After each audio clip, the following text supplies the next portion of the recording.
Welcome back to Snippets with Patterns by Jen, a weekly challenge designed to inspire and get you sewing every week. This week, we're going to pull out an orphan block and add borders. If you are new to quilting and you are wondering about that border math so you don't get wavy borders, this is a great opportunity to learn that math and practice on a smaller piece. I'll meet you over at the cutting mat. Here is my bucket of miscellaneous blocks that I really need to do something with. Most of them are from testing the blocks for the monthly color challenge over the last 8 years, so might be time to do something with these. So this is my bucket, Honest Quilter right there.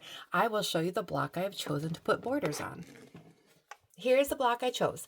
I just really like the green and the bright white. When we are here in the middle or towards the end of March, just feels like it should be something nice and bright like that. All right, so I'm going to measure right down the middle. So if you are new to quilting, this is why I'm going to go through this on a smaller scale. If you're new to quilting, usually quilts get the borders put on the sides first and then top and bottom. So to get that measurement, many patterns will tell you the size to cut, but it's good practice to check your finished flimsy, your pieced top, before you cut the border length.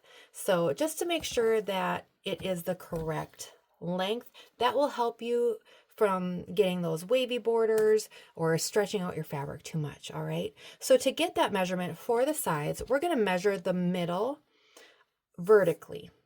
Now, if you want to take it another step, you could also do 2 more measurements here and take the average. But for the most part, if you go right down the middle vertically and you take that measurement will work great for you. Okay, so we're just going to go down the middle. 12.5 inches is what I'm measuring at.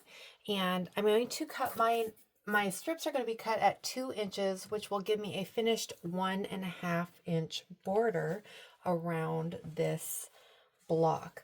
And so I'm first going to add the side borders, and then we'll come back and we'll measure again right down the middle to get the top and bottom sides. All right, so I'm just going to sew these on really quick.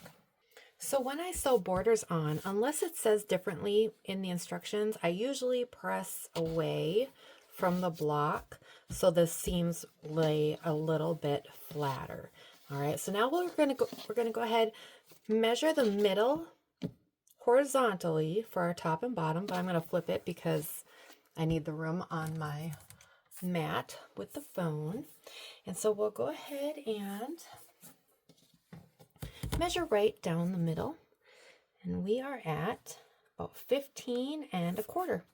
So my strips will then be 2 inches by 15.25 because I want my border to finish at 1.5. Okay, so we have 15.25, and I'll go ahead and sew those on. Okay, that's just a quick little tutorial on adding borders, whether it's to a little block or to a larger quilt, they'll be the same. And now you have a beautiful, usable block, which is no longer an orphan block. I hope you enjoyed learning that quick little how-to, and I will see you next week for the next Snippets with Patterns by Jen. Now go make something you love.